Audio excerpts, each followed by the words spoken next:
Assalamualaikum warahmatullahi wabarakatuh. Saya nama Winarso selaku Ketua Takmir Masjid Fisabilillah.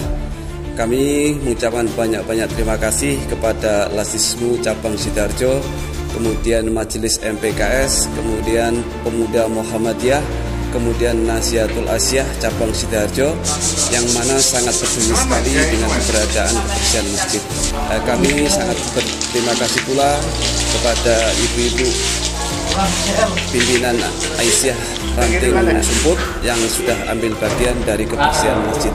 Kami berharap bahwa program ini dilanjutkan terus karena banyak masjid-masjid Muhammadiyah ataupun masjid-masjid lain yang kondisinya sangat memprihatinkan sekali, di mana kebersihan sangat kurang sekali, kemudian pemeliharaan properti masjid juga sangat kurang sekali.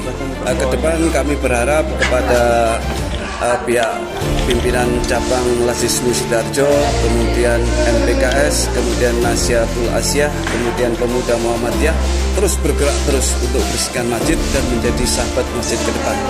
Mungkin itu yang bisa kami sampaikan. Terima kasih, jazakumullah khairan katsira. Wassalamualaikum warahmatullahi wabarakatuh.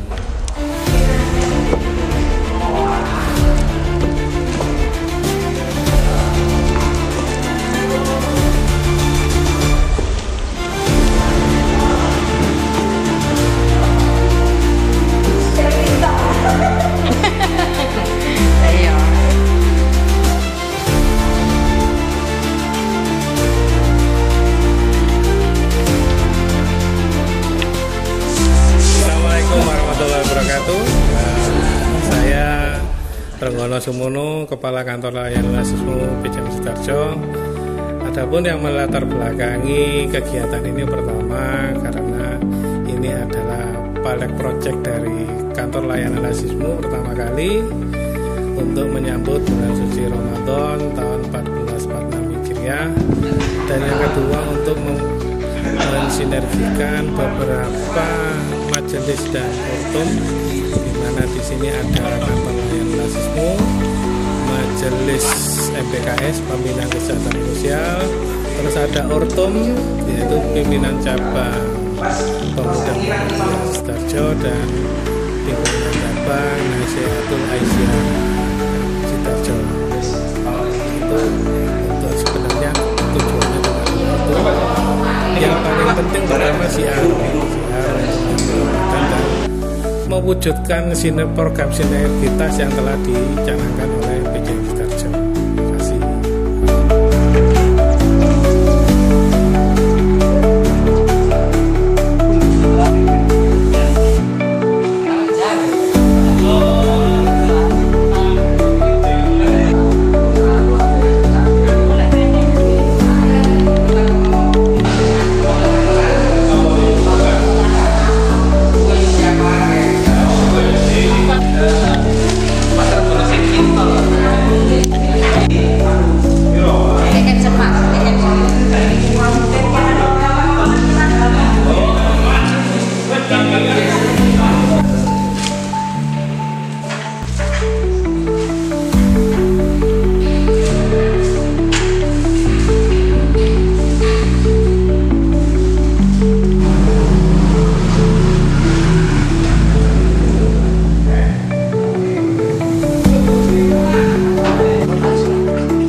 Assalamualaikum warahmatullahi wabarakatuh. Kami dari Kantor Layanan Lasismu PCM Sidoarjo mengucapkan terima kasih kepada donatur-donatur yang telah sudi kiranya memberikan donasinya kepada kami. Dan tak lupa, monggo yang belum donasi silakan. Ini untuk mempermudah jalan Anda menuju jalan akhirat. Terima kasih. Wassalamualaikum warahmatullahi wabarakatuh.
أعوذ بالله من الشيطان الرجيم. لقد كان لكم في رسول الله أسوة حسنة لمن كان يرجو الله واليوم الآخر وذكر الله كثيرا. صدق الله. Yang kami hormati Bapak Ketua Takmir Pak Bagio, Ketua PRM Seroko Pak Darto, Ketua PCM Bapak Nur Wahid dan segenap jajaran, para pimpinan ranting se-Kecamatan Sidoarjo, Bapak-bapak, ibu semuanya yang hadir pada kesempatan pagi ini, semoga semuanya dalam lindungan dan rahmat Allah Subhanahu wa Ta'ala.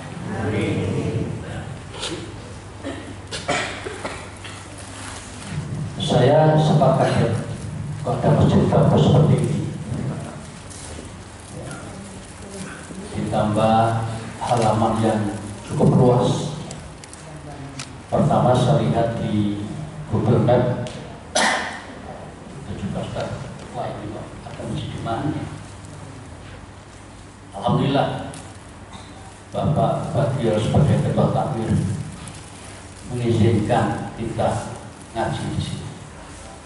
Semoga masjid ini semakin membawa keberkahan. Bapak Ibu saya hormati, saya ceramah kurang lebih 1 jam, cukup ya? Ada kurang? Monggo dulu, menyelesaikan saya.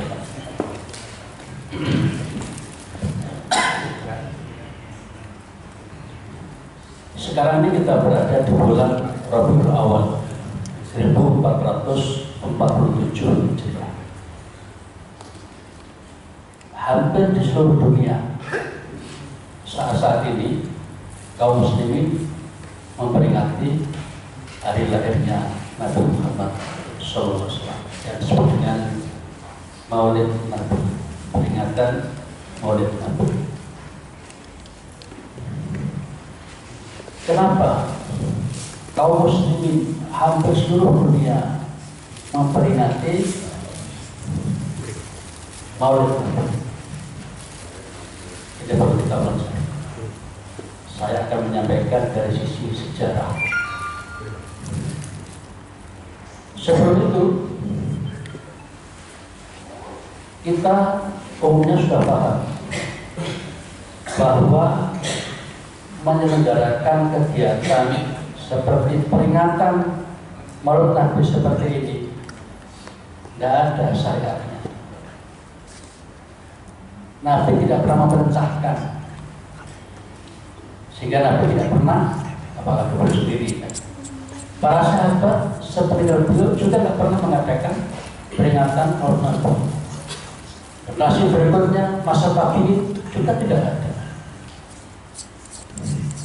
Bahkan di kalangan 4 mazhab itu, Imam Hanafi, Imam Maliki, Imam Syafi'i, Imam Hambali tidak pernah mengadakan peringatan Maulid Nabi. Terus gimana? Kapan mulainya? Kok ada peringatan Maulid? Dan ini mendunia.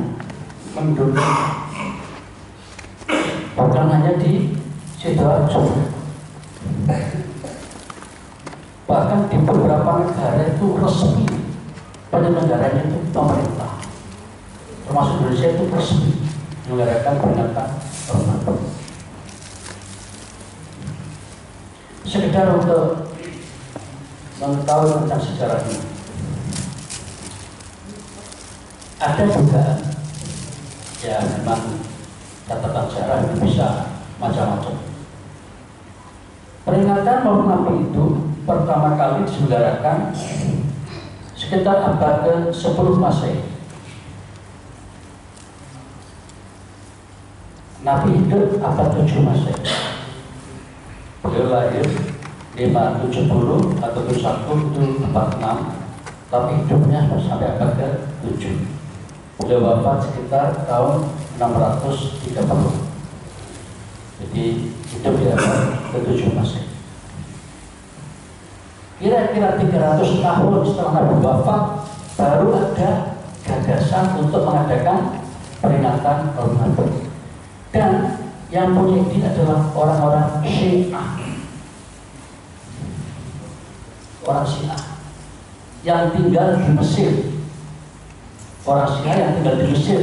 Waktu itu ada sebuah negara atau dinasti yang namanya Fatimiyah. Dinasti Fatimiyah. Pusatnya di Mesir. Nah, dinasti inilah yang mengawali peringatan Maulid Nabi. Sedikit kita perlu ancur jempol pada dinasti ini. Karena apa?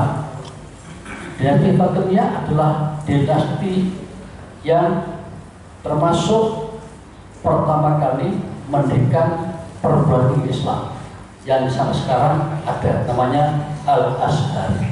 Jadi perguruan tinggi Al-Azhar ini sudah lebih dari 1000 tahun. Itu orang Syiah yang mendirikan.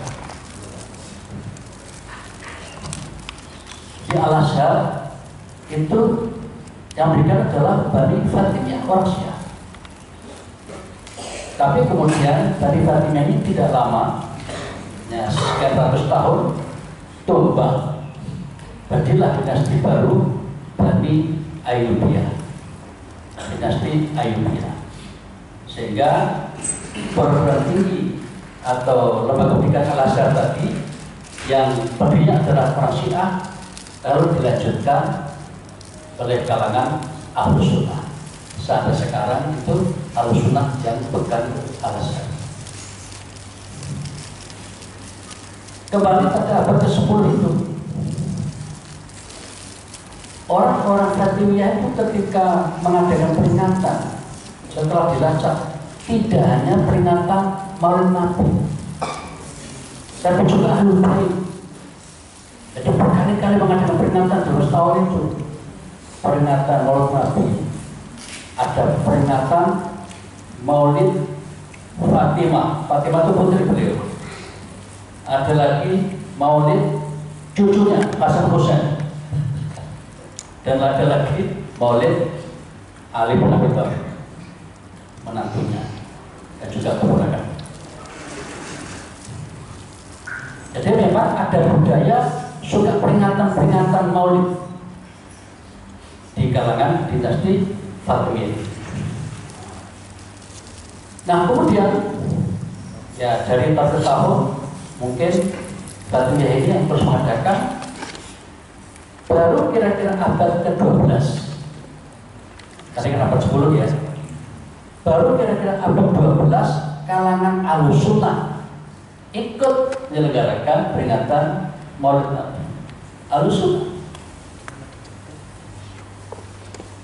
Nah waktu itu penyelenggaranya adalah dinasti Ayyubiyah yang pendirinya adalah Salahuddin Al-Ayyubi. Dalam bahasa kita yang populer itu Sultan Saladin. Sultan Saladin maksudnya Sultan Salahuddin Al-Ayyubi. Di masa inilah sekitar abad 12 peringatan Maulid Nabi diselenggarakan dalam suasana yang marah, dan tujuan utama adalah membangkitkan semangat tentara-tentara Islam yang waktu itu berhadapan dengan tentara salib orang Islam. Perlu kita ketahui bahwa perang salib itu kurang lebih 200 tahun, berapa generasi perang terus. Salah satunya di masa ini juga begitu, untuk membangkitkan semangat tentara Islam diadakan peringatan Maulid Nabi untuk mengenang kembali siapa Nabi kita itu, bagaimana akhlaknya, bagaimana kepribadiannya, bagaimana perjuangannya untuk menyebarkan Islam besar. Nah, akhirnya banyak tentara Islam yang tumbuh semangat yang semakin menggebu-gebu, dan dengan begitu di antara hasilnya adalah kemenangan dalam perang salib ada di pihak Bani Ayyubiyah yang dipimpin oleh Sulaiman Al-Ayyubi. Kemudian dari tahun ke tahun, ya, orang Syiah juga mengadakan, orang Al-Sunnah juga mengadakan. Dunia ini ada dua sekte untuk Islam yang besar. Ada sekte Syiah, sekte Sunnah. Nah, di Indonesia ini mayoritas Sunnah. Ya mungkin 90% adalah sekte Sunnah. Al-Sunnah. Nanti ada menyebut Aswaja, Al-Sunnah wal Jamaah. Siapa Al-Sunnah wal Jamaah itu? Ya selain Syiah. Selain Syiah. Kalau di Jawa ini atau di Garja ini ada Muhammadiyah, ada NU, ada Salafi. Salafi itu bukan organisasi, itu komunitas beda. Kalau Anda tanya siapa ketua Salafi, tidak ada ketuanya, bukan organisasi. Tapi siapa tokohnya ada. Beda dengan NU, siapa ketuanya jelas. Muhammadiyah, siapa ketuanya jelas. Ya, itu bedanya. Tapi sama-sama komunitas, ya, komunitas kaum muslimin. Ada yang terorganisir, ada yang tidak begitu terorganisir. Nah, jadi di Indonesia itu ada dua sekte besar itu, Syiah dan Sunnah. Kalau Syiah ya, di Jawa Timur, di sekitar Bangil, pusatnya di Panggalan malah.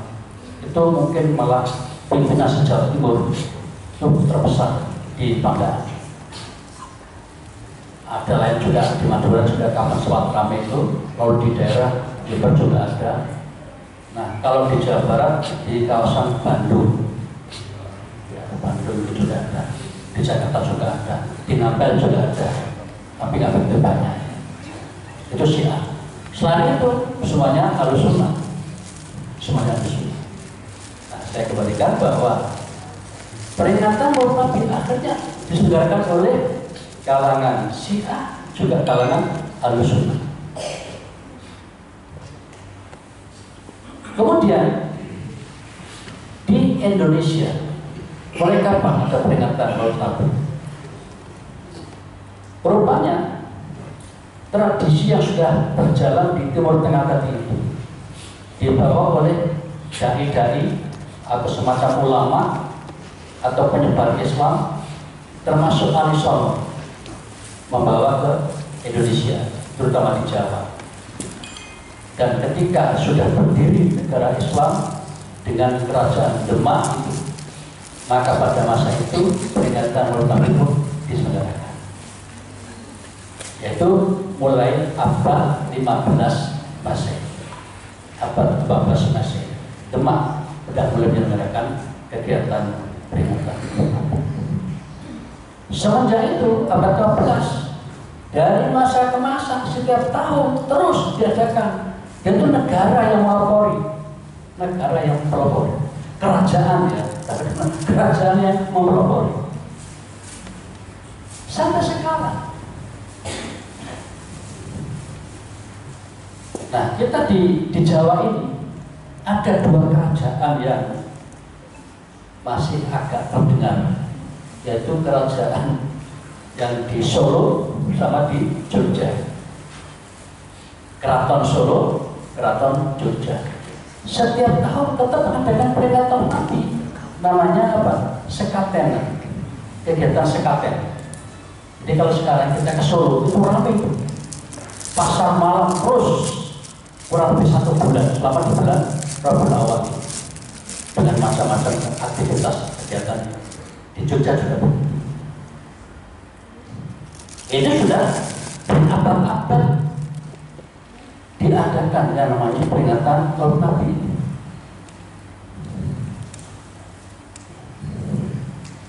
Kita bisa bayangkan. Nah, kemudian bagaimana dengan warga Muhammadiyah? Mulai kapan warga Muhammadiyah mengadakan peringatan Maulid Nabi? Persisnya memang tidak bisa diketahui, tetapi pada tahun 1921 waktu itu Ki Haji Ahmad Dahlan masih sugeng, masih hidup. Cara memperingati Maulid Nabi adalah di bulan Rabiul Awal. Majalah yang namanya Suara Muhammadiyah itu diisi dengan riwayat hidup Nabi yang banyak sekali ditebar di majalah, lalu disebar, dan pada itu pola yang diterbitkan jumlahnya tidak kurang dari 5.000 eksemplar. Pada masa itu bisa dibayangkan alat cetak yang sederhana mencetak 5.000 eksemplar dengan maksud untuk ditebar di seluruh Indonesia. Harapannya apa? Supaya warga Muhammadiyah dan kaum muslimin pada umumnya semakin mengenal sosok Nabi Muhammad SAW. Jadi Muhammadiyah sebenarnya sudah bertahun-tahun, hanya saat itu diketahui dengan apa? Menyebar majalah Suara Muhammadiyah yang menceritakan tentang riwayat hidup Nabi.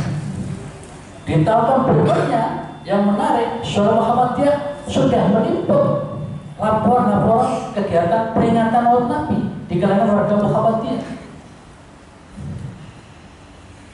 Seperti itu. Nah, yang menarik, sekitar tahun 30-an ketika Majelis Tarjih baru berdiri, itu sudah mulai terdengar pendapat Maulid Nabi itu bid'ah apa ora? Apa nggak bid'ah itu peringatan Maulid Nabi?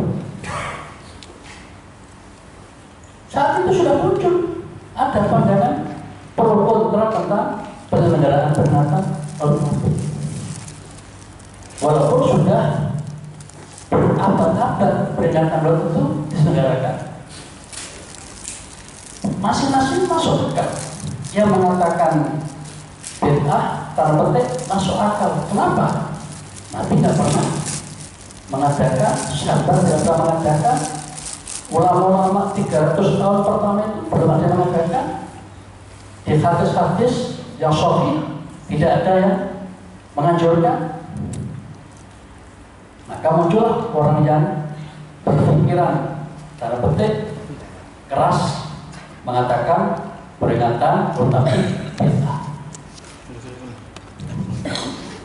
Dan ini yang merasuk adalah sebagian warga Muhammadiyah. Sebagian warga Muhammadiyah terkena apa itu? Terpengaruh dengan pendapat yang mengatakan bid'ah. Nah, akhirnya kiai kita yang namanya Mas Mansur, waktu itu ketua Majelis Tarjih tingkat pusat, pertama kali ketuanya adalah Mas Mansur. Beliau kemudian menulis, nah inilah, karena memang beliau ini juga suka menulis. Ulama ini luas sekali ilmu pengetahuannya, tamatan juga dari Timur Tengah, ya. Akrab juga, kalau tidak kenal dekat dengan Ki Haji Ahmad Dahlan. Beliau ini saya dengar ada keturunan dari Sumeneb, tapi kemudian tinggal di Ngampel. Beliau persisnya saya nggak begitu paham, tapi begitulah perjalanan hidupnya.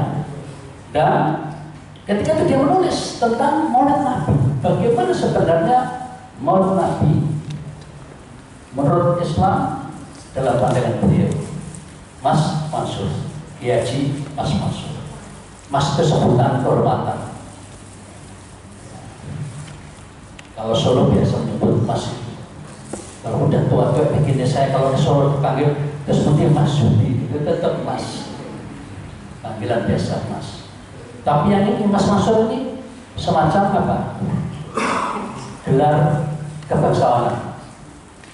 Dia orang Surabaya, itu kalau dapat sebutan Mas itu gelar. Nah, di belakang hari nanti di pesantren ada Gus.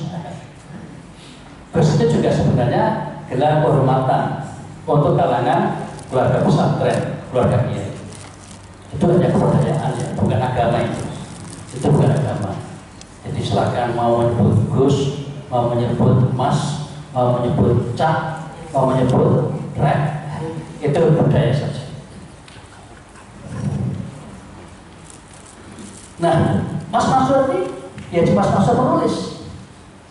Intinya dalam tulisan itu beliau mengatakan peringatan Maulid Nabi ini kalau dilihat dari dalil-dalilnya tidak ada dalil yang memerintahkan, tapi juga tidak ada dalil yang melarang. Jadi peringatan Maulid Nabi itu tidak ada perintah dan tidak ada larangan. Karena itu peringatan tapi adalah masalah muamalah, pergaulan sehari-hari untuk kegiatan kebersamaan, untuk kepentingan masyarakat. Karena tidak ada perintah dan tidak ada larangan secara umum, hukumnya ya mubah saja. Nah, tergantung nanti muatan peringatan itu.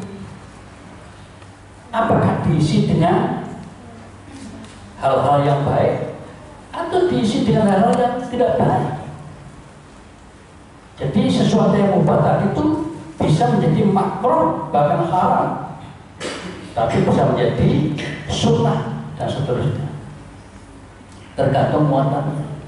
Dalam Islam itu ada konsep umum. Ini sabda Nabi, hadis Sahih Muslim. Beliau mengatakan dalam sabdanya, man istata'a minkum ayyan fa'at akhahu falyaf'al. Siapa di antara kamu yang bisa berbuat sesuatu yang kira-kira bermanfaat bagi orang lain, monggo, kata Nabi, silakan lakukan. Nah, dari aspek ini, jika peringatan Nabi itu membawa kebaikan bagi masyarakat, silakan dikerjakan, dilakukan. Kalau tidak, ya jangan. Ya, dia semalam pernah melarang peringatan Maulid Nabi. Gara-gara apa? Di Madiun pernah jadi bermotif, tapi laki perempuan berjubel. Kemaksiatan dominan di situ, haram. Peringatan Nabi yang model itu haram. Jadi sebenarnya tidak mengharamkan yang umum, tapi yang model itu haram. Itu tulis dalam buku itu. Ya, dia semasa. Ini kalau ustadznya motifnya nggak benar, bisa heboh di Madura gara-gara khutbah mengutip kegiatan Yayasan yang mengharamkan itu, langsung digeruduk, masjidnya ditutup. Di Madura kapan itu? 2 atau 3 tahun yang lalu. Pengertiannya nggak jelas. Mestinya beliau pernah mengharamkan atau melarang peringatan Nabi yang di acara itu ada bau kemaksiatan yang tampak sekali. Tetapi sebenarnya Pak, mubah saja. Beliau juga mengatakan mubah saja aslinya. Nah, akhirnya semenjak itu di agama Muhammadiyah tetap jalan mengadakan peringatan Maulid Nabi, tetap jalan di kaum Muhammadiyah. Begitu Indonesia merdeka, pemerintah Indonesia pertama kali dengan formal mengadakan peringatan Maulid Nabi itu pada tahun 1950 oleh Bung Karno. Bung Karno kebetulan Muhammadiyah juga betul. Tapi karena menjadi presiden ya harus mengayomi seluruh masyarakat Islam. Tahun 1950 resmi di Istana Negara peringatan Maulid Nabi. Akhirnya diikuti oleh Pak Harto. Jadi Pak Harto itu punya aktivitas yang rutin untuk peringatan Maulid Nabi diadakan di Istana Negara. Kalau peringatan Islam Irak di Masjid Istiqlal, itu Pak Harto. Nah, pada tahun 1989, 1990 saya pernah di Jakarta mengikuti program pendidikan kader ulama.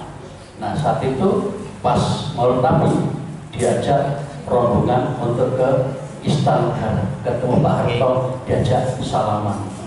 Seorang banget tadi masih remaja ya. Kan kita ingin kapan yang bisa salaman dengan presiden. Jadi saya semuanya di rumah itu foto saya salaman dengan Pak Harto. Saking senangnya ya begitu. Begitulah. Jadi zaman Pak Harto melanjutkan zaman Pak Karno tentang apa? Peringatan Maulid Nabi. Setiap tahun diadakan.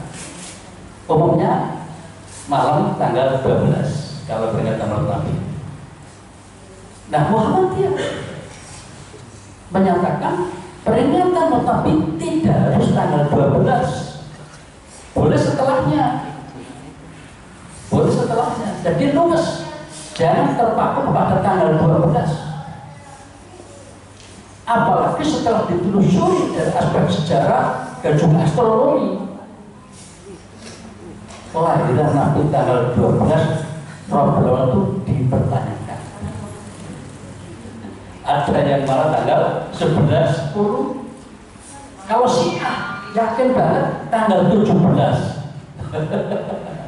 Jadi Syiah yakin Nabi itu lahir tanggal 17 Rabiul Awal. Jadi tidak usah terlalu kaku dengan masalah tanggal itu. Ya, kalau menurut saya, ya pokoknya ada di Rabiul Awal. Silakan kalau mau mengenang lebih jauh tentang sosok Nabi Muhammad SAW. Di banyak masjid, ya, cara memperingatinya itu tidak harus tertulis peringatan Nabi, tidak harus. Tapi ustadznya itu dengan otomatis begitu Rabiul Awal banyak bicara tentang Nabi. Itu juga bagian dari peringatan yang tidak secara terang-terangan menulis peringatan Nabi. Seperti pagi ini kan tidak ditulis, tapi saya menyampaikan tentang dalam rangka ini. Jadi formal resmi pemerintah Indonesia pertama sekali menyelenggarakan peringatan Nabi adalah tahun 1950. Nah, Bung Karno ini luar biasa kalau sudah pidato, orang-orang yang sudah di atas sayurannya, apalagi sudah 70 ke atas itu benar. Saya walaupun ya masih balita ketika itu, tapi kan membaca sejarah sehingga tahu. Bahkan sampai sekarang itu masih ada video-video beredar tentang pidato Bung Karno tentang peringatan Maulid Nabi. Nanti kalau misalnya di rumah buka laptop atau HP, apa pidato Bung Karno peringatan Maulid Nabi tahun 1963. Oh, semangat luar biasa. Nah, yang saya rekam diantaranya adalah beliau mengatakan begini: kita sekarang memperingati Maulid Nabi. Dalam memperingati ini, yang penting bukan karena Muhammadnya itu, bukan karena dia lahir di tanggal 20 awal itu, tapi yang penting yang kita peringati adalah ajaran-ajarannya, agama yang dia bawa. Itulah yang kita peringati untuk kita pelajari lebih jauh dan kemudian kita amalkan dalam kehidupan sehari-hari. Jadi Bung Karno itu sebenarnya ingin menyadarkan umat warga Indonesia, silahkan memperingati Maulid Nabi, tapi usahakan peringatan yang kira-kira membawa kemaslahatan bagi pembinaan umat, untuk pencerahan umat, kira-kira begitu. Sehingga dari masa ke masa kemudian ya, termasuk di kecamatan itu ada kegiatan resmi peringatan Maulid Nabi. Zaman saya di kampung Lamongan itu kecamatan ada sendiri peringatan. Nah, kembali ke Muhammadiyah bagaimana?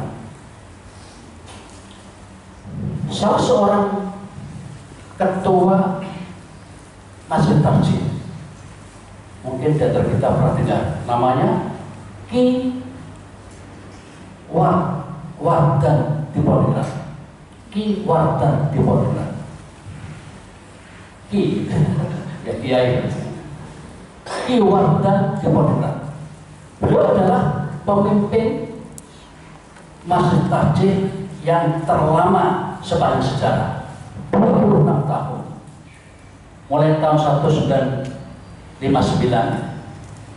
setelah bukan resmi di Istana itu sampai dengan 1985 baru beliau berhenti dari ketua Tarjih.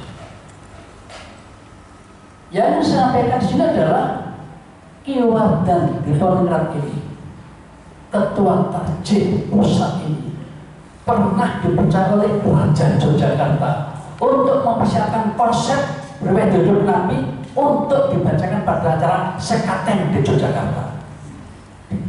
Ki Wardan Diponegoro. Kaget juga saya itu dapat berita di webnya Muhammadiyah. Jadi begitu percayanya Sultan Yogyakarta saat itu untuk membacakan riwayat hidup Nabi dalam kegiatan sekaten itu, yang diminta Ki Wardan Diponegoro menulis kisahnya, dan ketika berprosesnya beliau yang membacakan sendiri di hadapan masyarakat yang ikut meramaikan suasana sekaten. Memang tujuannya peringatan Nabi itu adalah menyebarkan, menginformasikan, mengajarkan lebih banyak lagi tentang riwayat hidup Nabi Muhammad SAW. Begitulah akhirnya ya, berarti memang Muhammadiyah sejak dulu biasa mengadakan peringatan Maulid Nabi. Bahkan yang menarik, di suatu saat pada tahun 1976, berarti siapa ini? Ki Wardan ini masih jadi ketua Tarjih. Waktu itu ketua PP Muhammadiyah Ki Haji Al-Fakhruddin. Nah, yang menarik menurut saya, beliau pernah membuat surat yang sifatnya himbauan kepada seluruh PBN dan PCM Indonesia agar di bulan Rabiul Awal mengadakan peringatan Maulid Nabi. Tujuannya satu saja, agar warga Muhammadiyah lebih kenal siapa itu Nabi Muhammad SAW. Tujuannya itu. Dalam pandangan beliau, peringatan Maulid Nabi itu banyak manfaatnya. Apalagi kalau kemudian disampaikan kisah-kisah kenabian itu, masyarakat semakin paham. Jadi tahun 76 pernah ada semacam instruksi atau bahasa lembutnya itu dibawa ya pada semua PDM Indonesia.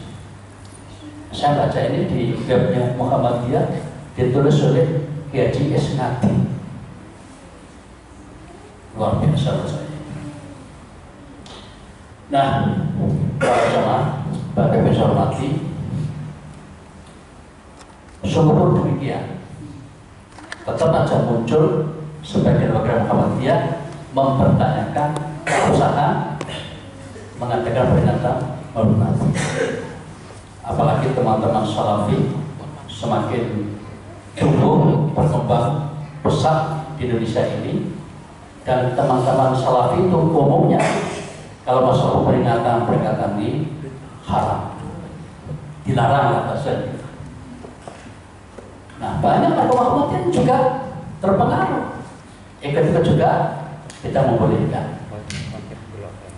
Tapi secara formal, Majelis Tarjih ketika ditanya lagi, bolak-balik tanya, di tahun 1922 belum lama, 2022 belum lama, 3 tahun lalu ditulis ini. Apa jawabnya? Masalah peringatan Maulid Nabi ini masalah muamalah, bukan masalah agama. Sehingga nggak perlu ditekan bid'ah atau bukan bid'ah, nggak usah. Sama saja ketika kita sekarang kumpul pagi-pagi ini, apa kita diberikan Nabi kita kumpul pagi di masjid ini? Enggak ada. Tapi manfaat nggak kira-kira ini? Manfaat. Ya lakukan kata Nabi. Manis tata minkum ayam fa'al falyaf'al. Jika di antaramu ada yang dapat melakukan sesuatu yang kira-kira bermanfaat bagi orang lain, lakukan. Nah, itulah di antaranya kesadaran yang dibangun bahwa memperingati Rotop itu boleh-boleh saja, yang penting ada manfaatnya. Nah, Bapak hormati, jam berapa sekarang? 7:30, masih panjang.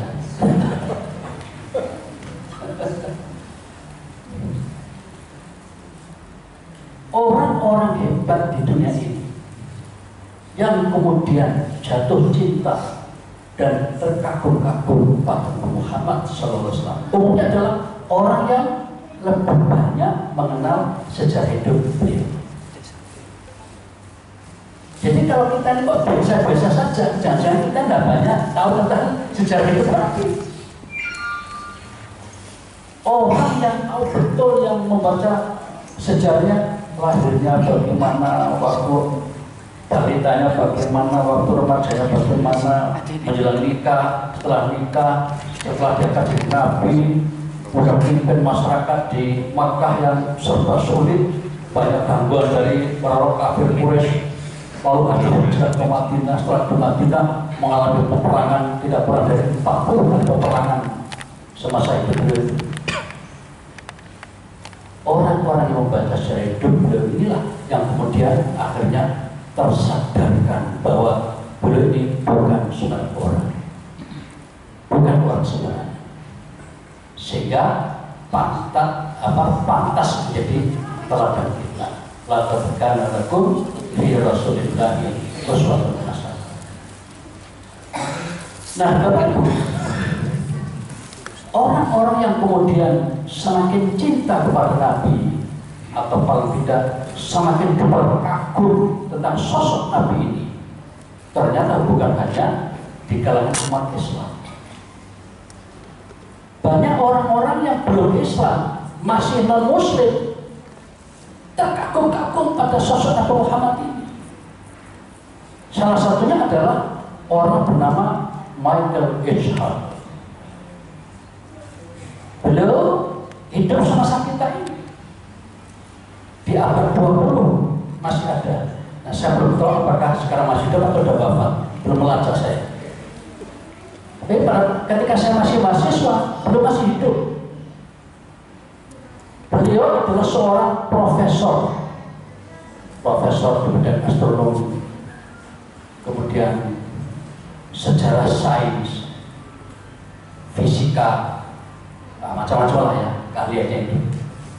Nah, beliau kemudian suatu saat tertarik untuk menulis tokoh-tokoh dunia yang paling berpengaruh dalam sejarah. Akhirnya beliau berhasil menghimpun 100 tokoh orang yang paling berpengaruh dalam sejarah. Ditulis dalam buku yang kemudian berjudul The 100 Ranking of the Most Influential Persons in History. 100 tokoh yang paling berpengaruh dalam sejarah. Terbit pada tahun 1978 di Amerika Serikat.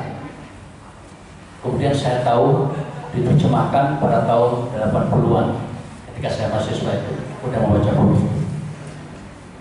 Nah, dalam tulisan buku itu yang 100 tokoh itu, siapa orang nomor 1? Ternyata dalam pandangan beliau yang pantas didudukkan nomor 1 adalah Muhammad. Kalau kita menyebut Rasulullah SAW, beliau bukan Muslim, ya nggak usah menyebut Rasulullah, tapi dianggap Rasulullah oleh kaum muslimin, begitu sebutannya. Ketika dia menulis itu, sudah sadar dia, ini pasti akan dipertanyakan oleh banyak orang. Kenapa? Orang ini, orang Katolik. Tetapi meletakkan sosok Muhammad itu nomor 1. Justru Tuhannya Yesus nomor 3. Nomor 1 Nabi Muhammad, yang kedua Isaac Newton, kita kenal orang yang juga ahli fisika ini, yang sangat berpengaruh di dunia ini, hukum gerak itu dari dia, Isaac Newton. Yang ketiga baru Yesus. kalau kita menyebut Isa alaihissalam. Lalu yang keempat, Siddhartha Buddha Gautama, tokoh agama Buddha. Dan yang kelima, Konghucu, yang menjadi agama yang dianut banyak orang Cina itu sampai 100. Nah yang mana nomor 1 kok Nabi kita? Kenapa? Apa alasan dia? Oh, karena dia baca sejarah.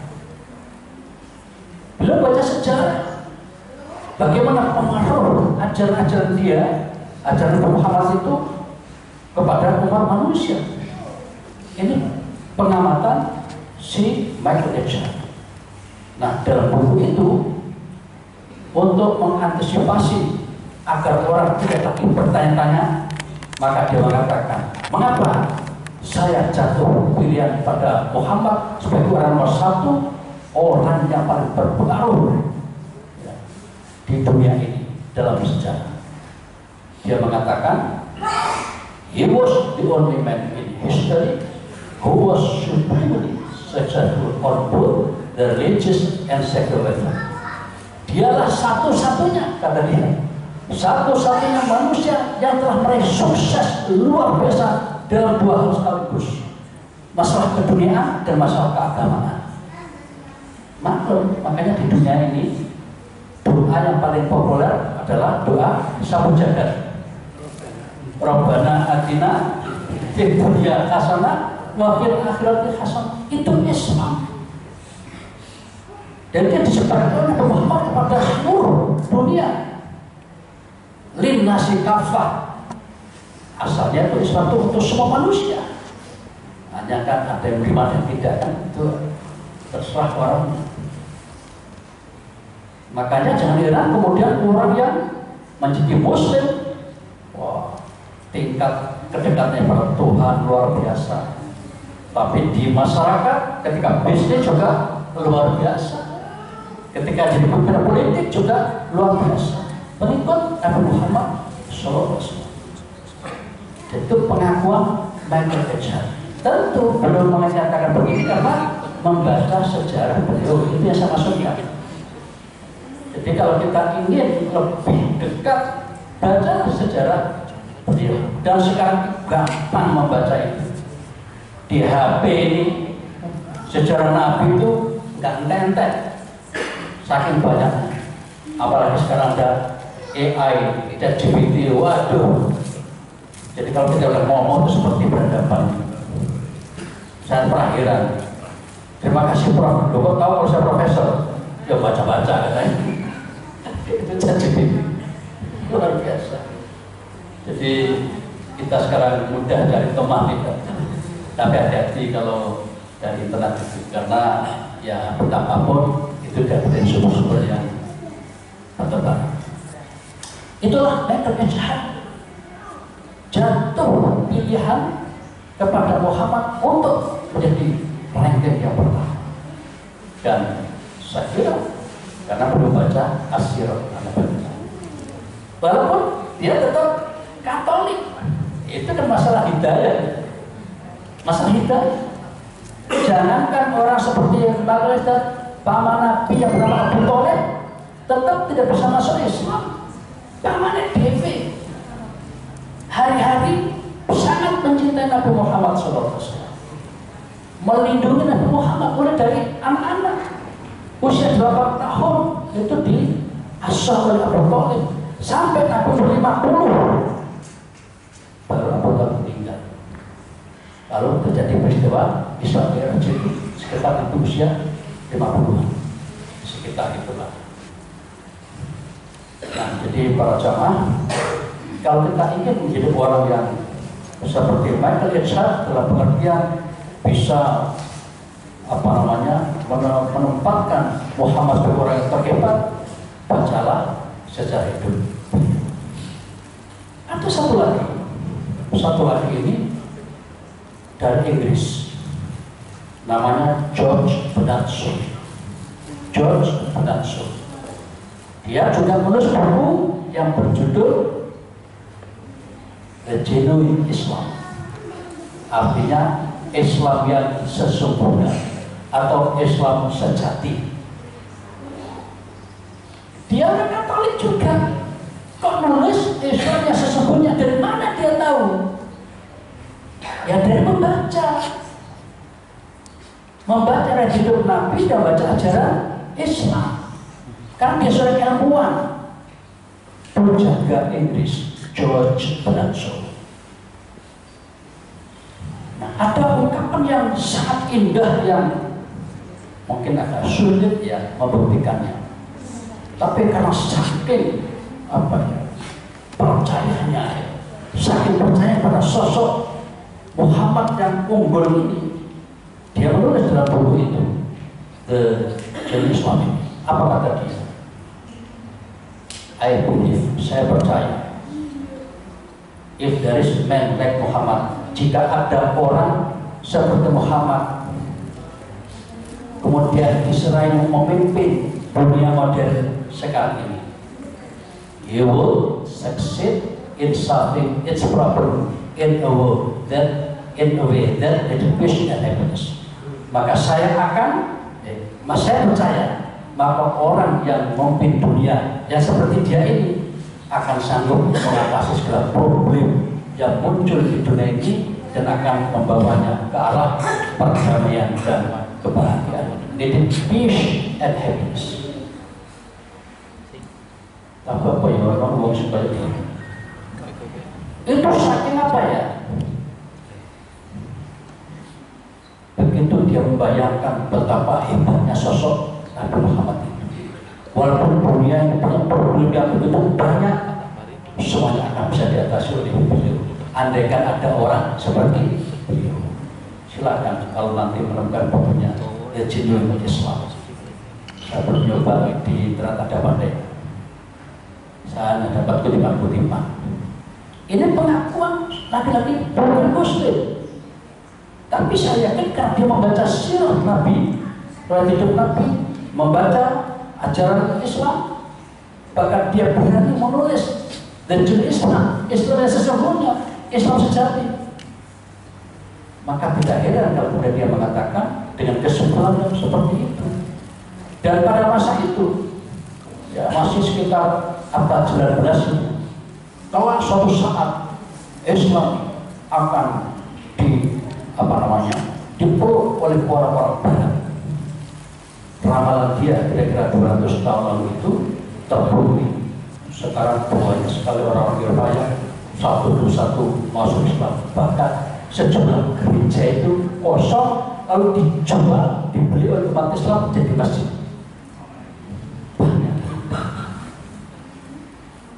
Nah, jadi ini karena apa?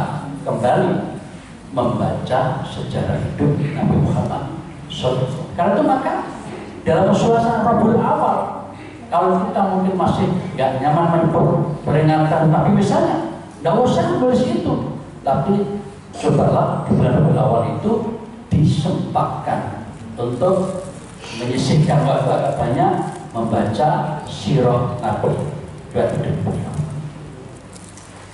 Nah, yang terakhir sesuai dengan judul yang utama, meneladani kelembutan dan ketegasan Nabi Sallallahu Alaihi Wasallam. Jadi kita sudah menggambarkan bagaimana memperingati Nabi dari masa ke masa, bagaimana orang-orang Barat mengakui sosok beliau. Nah, sekarang kita bagaimana? Dua hal saja yang saya sampaikan. Beliau ini orangnya sangat lembut, penyabar, yang kita teladani. Dikisahkan dalam kitab Tarikhul Islam karangan Imam Al-Dhahabi. Imam Al-Dhahabi itu ahli sejarah dan juga ahli hadis, mengisahkan tentang ini, tentang kelembutan Nabi. Begini ceritanya. Pada suatu ketika Nabi sedang berbincang-bincang dengan Ali bin Abi Thalib, menantunya, keponakan juga menantunya. Saat itu tiba-tiba datang orang kampung sebelah, lalu menghadap Nabi. Ya Rasul, kami sedang ada problem di kampung. ada apa, Mas?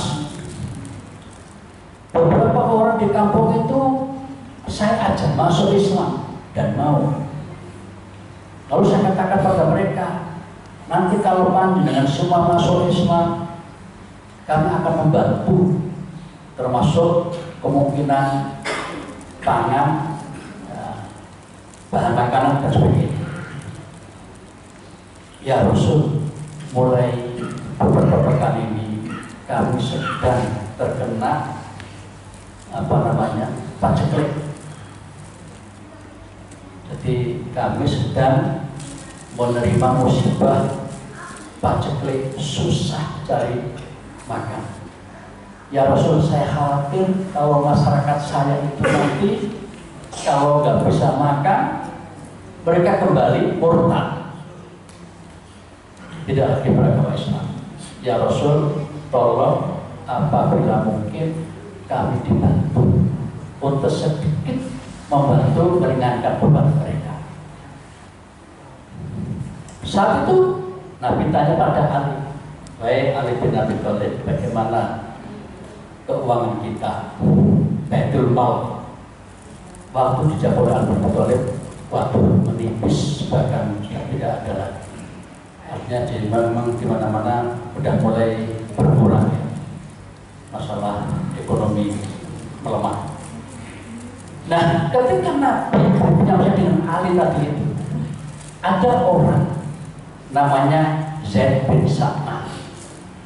Zaid bin Sa'mah. Orang ini orang Yahudi.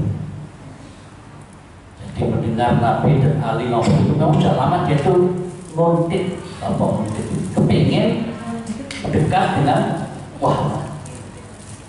Saat itu mengatakan begitu, Muhammad. Nah, saya kira dia orang Yahudi, jadi rasa hormat itu biasa saja. Orang Arab itu nggak biasa menyebut Mas Pak, nggak mau. Langsung menyebut nama itu. Muhammad. Saya tahu yang sedang Anda ada di program sekarang ini. Jika Anda berkenan, saya akan membantu Anda. Saya akan minjemi pada Anda uang senilai 80 miskol emas. Saya juga nyari di internet, kira-kira berapa itu 80 miskol emas itu? Dirinya kurang lebih 600 juta. Jadi setengah miliar lebih. Aku punya uang ini. Kalau panjenengan berkenan, silakan. Bagaimana syaratnya? Ya sudah, nanti dikembalikan pada saatnya. Maka disepakati, ada semacam perjanjian. Jadi ya, mau disuruh melakukan mau disuruh perjanjian. Dan habis sepakat. Akhirnya pun diserahkanlah uang sebesar itu, kemudian diserahkan pada pemuda tadi, dibawa ke kampung untuk ya membantu meringankan beban warganya tadi. Selesailah kasus ini. Nah, kemudian waktu berjalan kira-kira 3 hari jatuh tempo di mana Nabi harus mengembalikan 80 emas tadi itu. Masih kurang 3 hari kan? Masih ada waktu. Si Zaid bin Sa'mah yang ngutang tadi itu tiba-tiba mendatangi Nabi Muhammad SAW. Saat itu Nabi baru saja sholat jenazah di antara sahabat yang baru meninggal. Kita bisa gambarkan suasana itu bagaimana ya, suasana berduka ya, di antara sahabat meninggal. Nah, ketika Nabi berada di tengah-tengah masyarakat tadi, di antara sahabat itu, Zaid bin Sa'mah datang langsung terobos, kemudian mendekati Nabi, lalu kalau misalnya pakai baju seperti ini, dipeganglah ininya, kerahnya atau bagian baju itu. Lalu ditarik-tarik, saya ngomong, Muhammad, kapan kamu bayar utangmu itu kapan? Dengan kasar, siapa tadi? Zaid bin Sa'mah. Orang-orang pada marah, ya, apalagi Umar bin Khattab, langsung dia dengan pedangnya itu diangkat. Ya Rasul, izinkan saya untuk menggal leher orang ini, kurang ajar. Kira-kira begitu aja. Umar bin Khattab kan sangat keras ya. tegas keras. Apa kata Nabi? Dengan penuh kelembutan dan kesabaran mengatakan, wahai Umar, saya melakukan itu. Aku jadi Rasul ini diperintahkan untuk mengajari akhlak yang baik kepada manusia.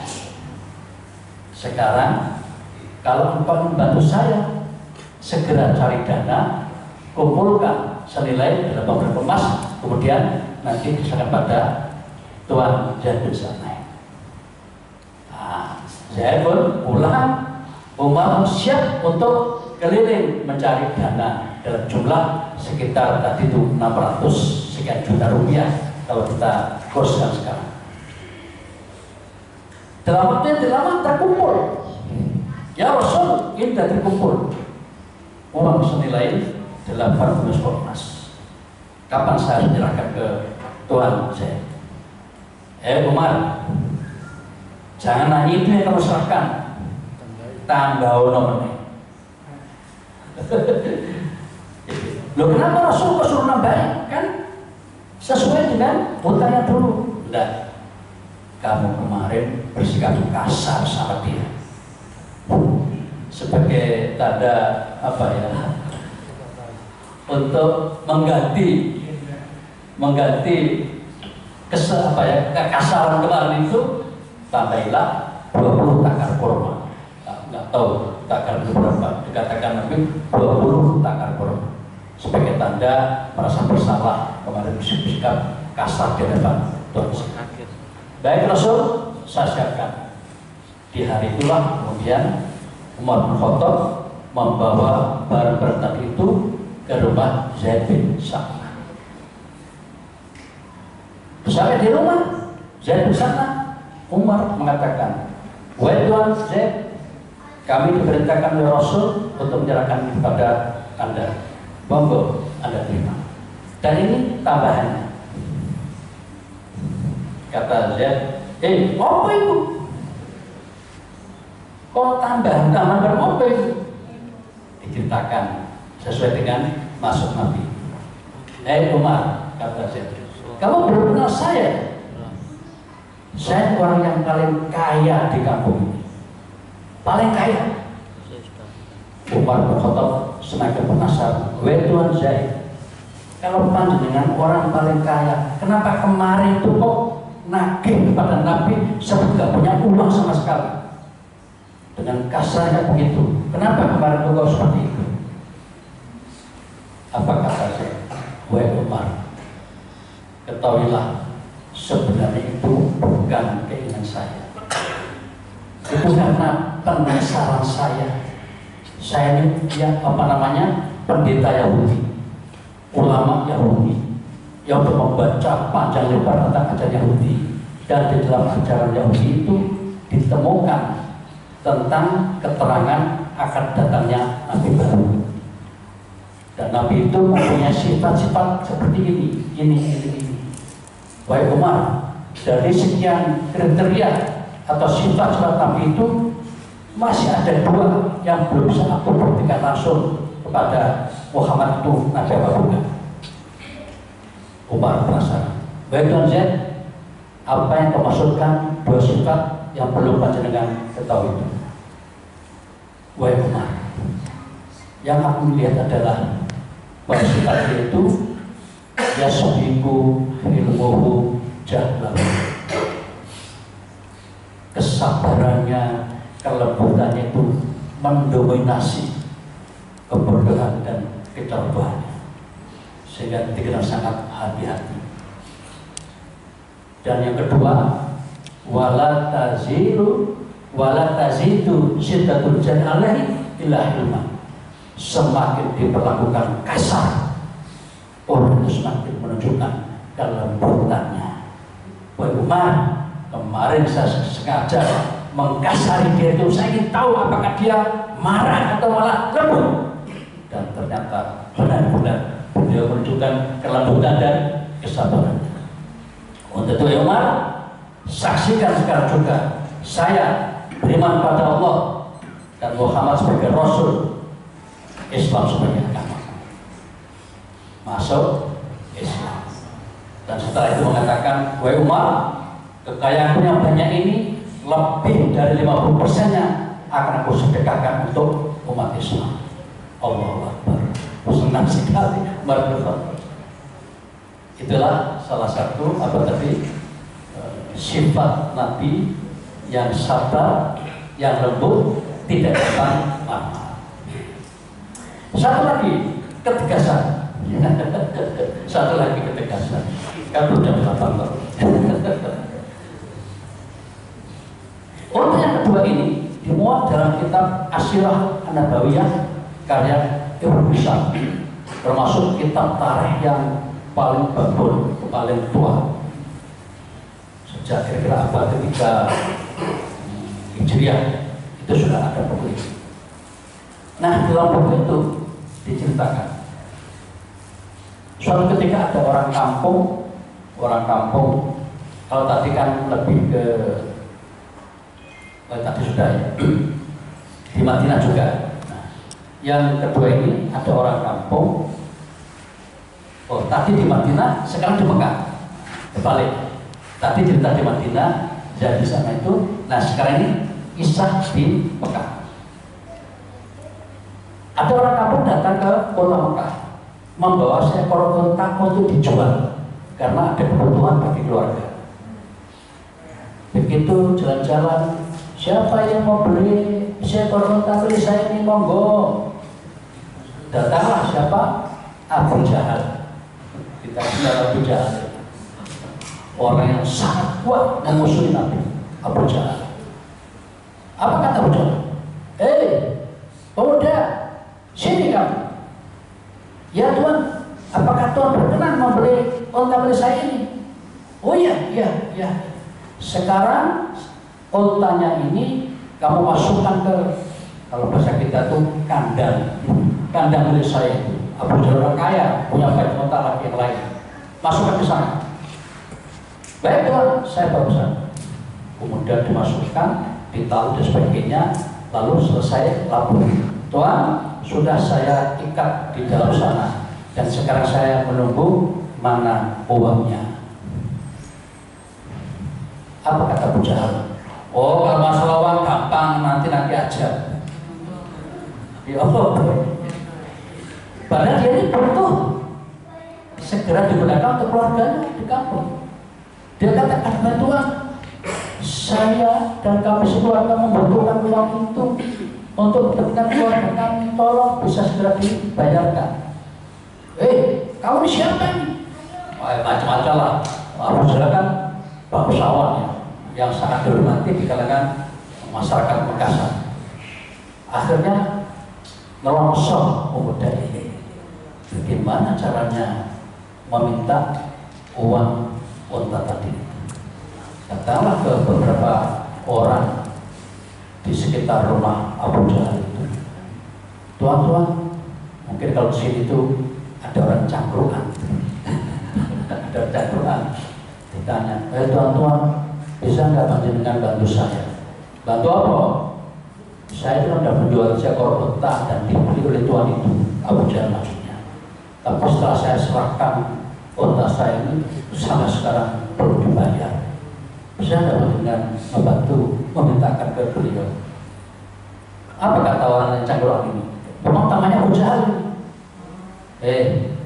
Anak muda, kalau kamu ingin dapat bantuan dengan mudah, besok kamu datang ke dekat Ka'bah, itu ada orang yang biasa duduk di situ. Yang dimaksud adalah Nabi Muhammad SAW. Baik Tuhan, saya bisa ke sana. Hari itu pun datang, kemudian menemui sosok Muhammad. Dia belum kenal siapa itu Muhammad, belum kenal. Pokoknya di situ ke situ aja. Begitu berhadapan mengatakan, wahai Tuhan, saya mendengar orang-orang katanya panjenengan ini orang yang suka menolong orang lain. Saya minta tolong panjenengan, karena saya sudah jual unta dibeli oleh orang itu, rumahnya di sana ini. Saya sekarang belum dibayar juga. Apakah panjenengan bisa bantu saya untuk mendapatkan uang itu? Oh, itu persoalannya. Baik, ayo ikut saya. Wah, jadi keberanian Nabi saat itu tampak sekali dan orang senang. Kemudian senang. Lalu kemudian bersama Nabi ke depan rumah Abu Jahal. Sampai depan rumah, diketuk pintu ini, tok tok tok tok tok. Wahai Abu Jahal, tolong keluar. Tegas. Ini ada orang kampung mengatakan katanya membeli seekor unta dan Anda sudah membelinya tapi belum bayar. Tolong jangan ditunda-tunda, segera kau bayar. Dia Abu Jahal dalam rumah itu heran, ngomong keras di depan rumah saya.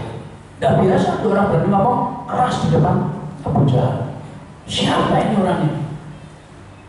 Dari dalam masih tenang-tenang saja. Nabi mengatakan lagi, hei Abu Jahal, segera kau keluar. Ini ada orang butuh uang dan katanya kau membelinya. Kapan kau bayarkan? Sekarang, hari ini juga.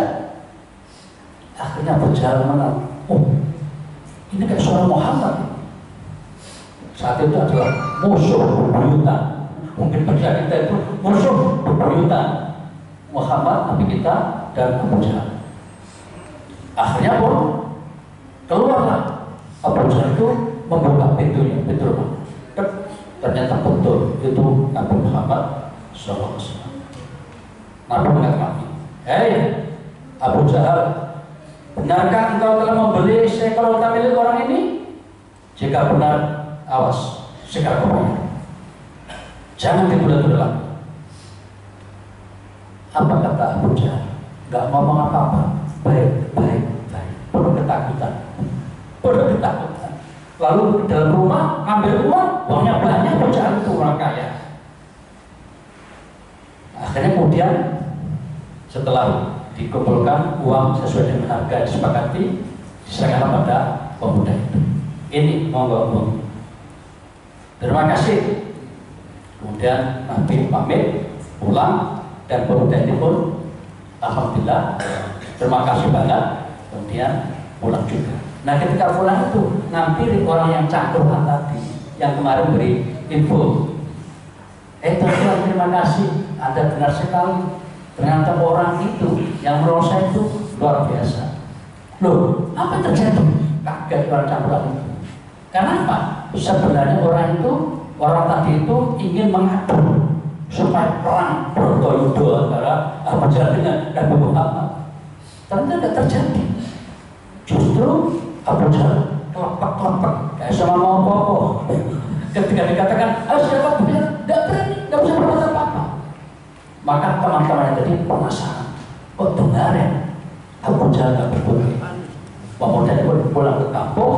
Teman-teman Abu Jahal ini kemudian mendatangi rumah Abu Jahal. Guys, teman, bro, mungkin bahasa kita itu. Kok benar sampai itu? Benar tak? Kok berbunyi ketika berdarah dengan Muhammad? Abu Jahal cerita, saya tidak ngerti, tak cerita di sampai. Ketika Muhammad mengatakan, Abu Jahal, sekarang kau serahkan uangnya untuk orang ini. Begitu saya melihat Nabi Muhammad itu ya, maka di sana tampak ada kepala seekor unta yang besar yang siap nyaplok saya. Jadi dia mengatakan dalam bahasa, lau wallahi, lau apa itu la akalani. Demi Allah, kalau aku misalnya tidak mau, mungkin akan dicampur oleh unta itu. Maka aku udah berhenti, kemudian saya segera bukan uang itu. Begitu ceritanya, maka bisa berbuat apa. Cerita yang aneh ini kemudian viral di masyarakat Madinah sampai kepada Nabi. Maka sahabat bertanya, ya Rasul, benar tak ceritanya seperti itu?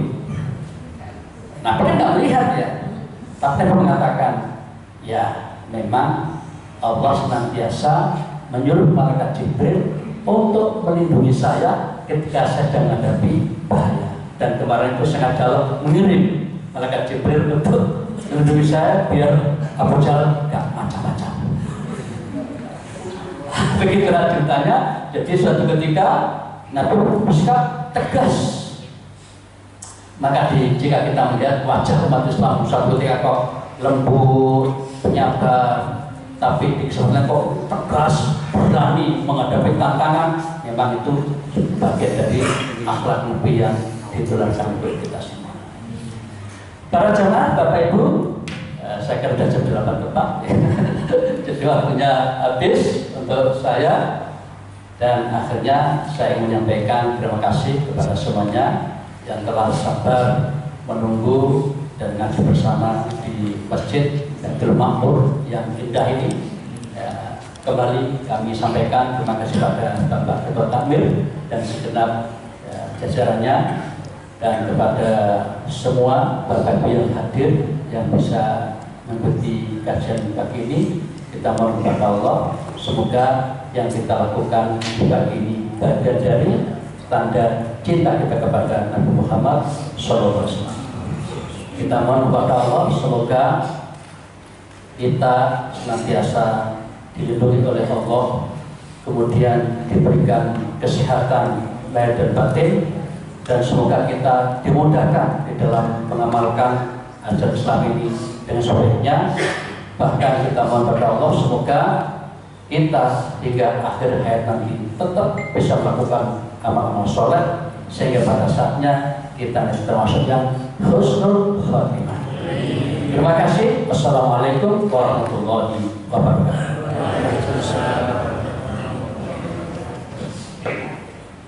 Terima kasih Pak sampaikan kepada Profesor Dr. Ahmad Sufi setelah mengatakan materi yang luar biasa. Semoga kita bisa dengan materi yang telah disampaikan kita kepada beliau sehingga Rasulullah SAW sudah bisa menyuruh tentang keteladanan yakni kelembutan dan ketegasan beliau dalam menghadapi sesuatu masalah. Bapak Ibu sekalian, selanjutnya adalah giat atau kegiatan KLL Lasismu Sidoarjo, yakni berupa pemberian sabun, yang mana ini akan dipandu langsung oleh petugas atau ketua dari KLL Sidoarjo, Bapak Termohon dan Bapak Rosyid. Kepada beliau berdua, silakan.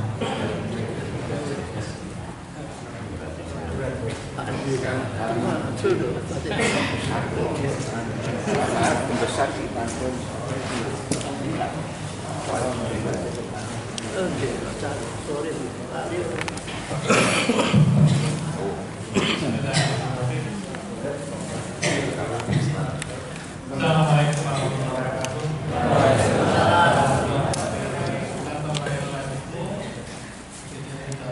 Pertama ingin memberitahukan bahwa perolehan infak keliling pada akad pertama September ini sebesar Rp453.000,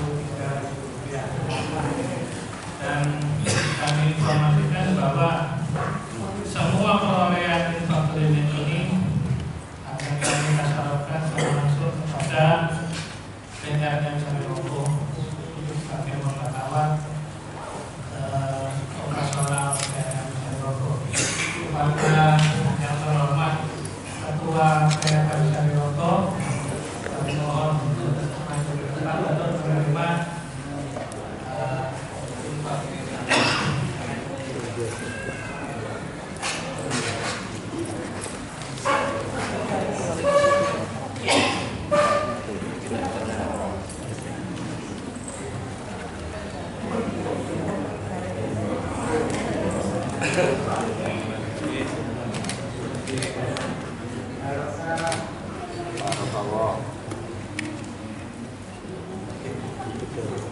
Alhamdulillah. Dan yang kedua bagi yang akan menerima pemeriksaan yang kemarin sudah ditutup di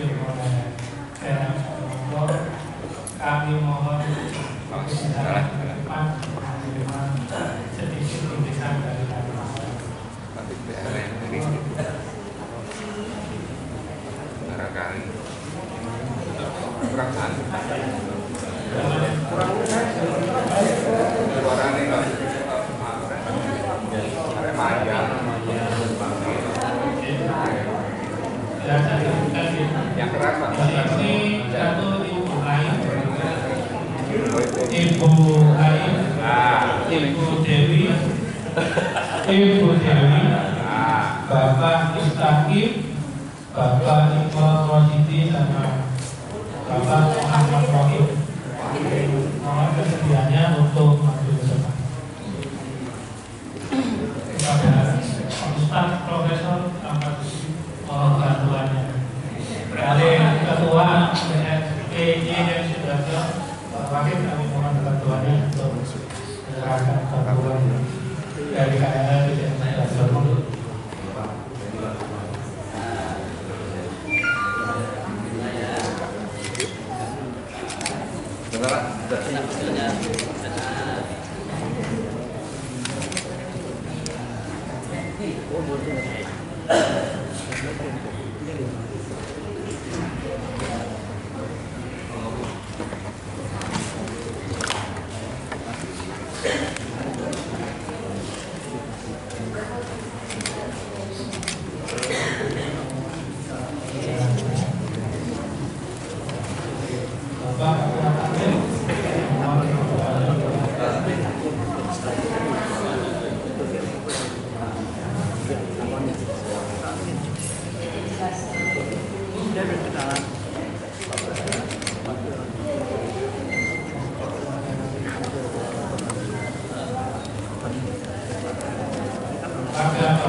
Terima kasih yang sudah menerima dan kami ucapkan jazakumullah khairan katsiran kepada para donatur, baik donatur tetap dan donatur dan juga Sidoarjo. Semoga panjenengan semua terima Allah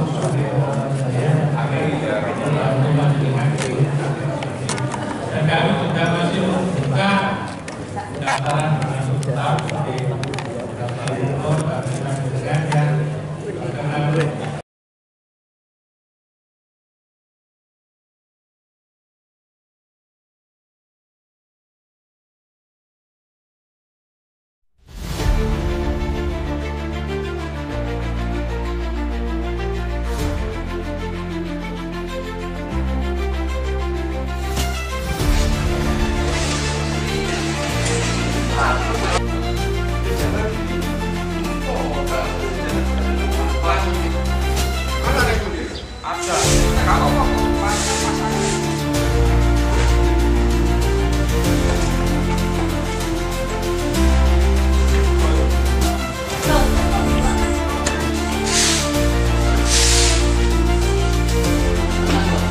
Assalamualaikum warahmatullahi wabarakatuh. Saya nama Winarso selaku Ketua Takmir Masjid Fisabilillah. Kami mengucapkan banyak-banyak terima kasih kepada Lasismu Cabang Sidoarjo, kemudian Majelis MPKS, kemudian Pemuda Muhammadiyah, kemudian Nasihatul Asyah Cabang Sidoarjo, yang mana sangat peduli sekali dengan keberadaan kebersihan masjid.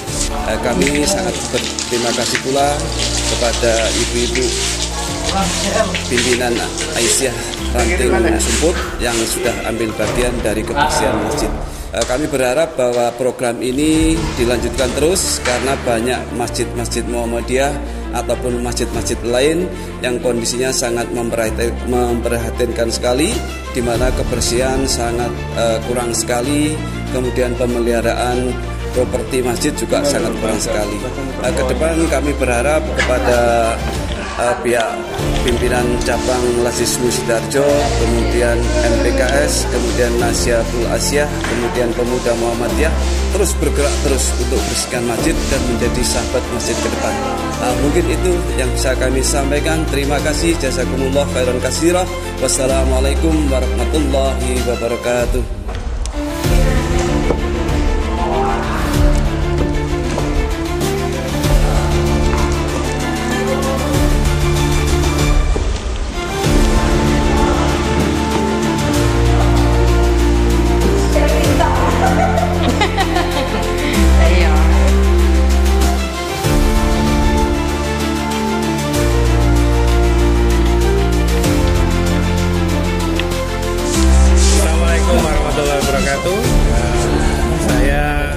Trenggono Sumono, Kepala Kantor Layanan Rasisme PCM Sidoarjo. Adapun yang melatar belakangi kegiatan ini pertama karena ini adalah pilot project dari Kantor Layanan Rasisme pertama kali untuk menyambut bulan suci Ramadan tahun 1446 Hijriah, dan yang kedua untuk mensinergikan beberapa majelis dan ortum, di mana di sini ada Kantor Layanan Rasisme, Majelis MPKS Pembinaan Kesejahteraan Sosial, terus ada ortum yaitu pimpinan cabang Pemuda Sidoarjo dan pimpinan cabang Nasihatul Aisyah Sidoarjo. Itu untuk sebenarnya tujuannya itu yang paling penting pertama siar dan mewujudkan program sinergitas yang telah dicanangkan oleh PCM Sidoarjo. Terima kasih.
Assalamualaikum warahmatullahi wabarakatuh.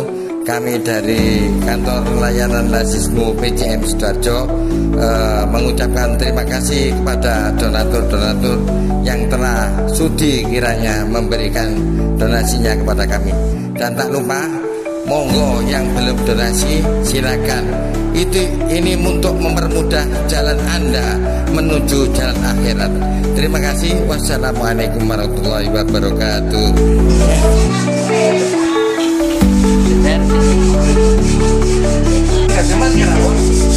Wah,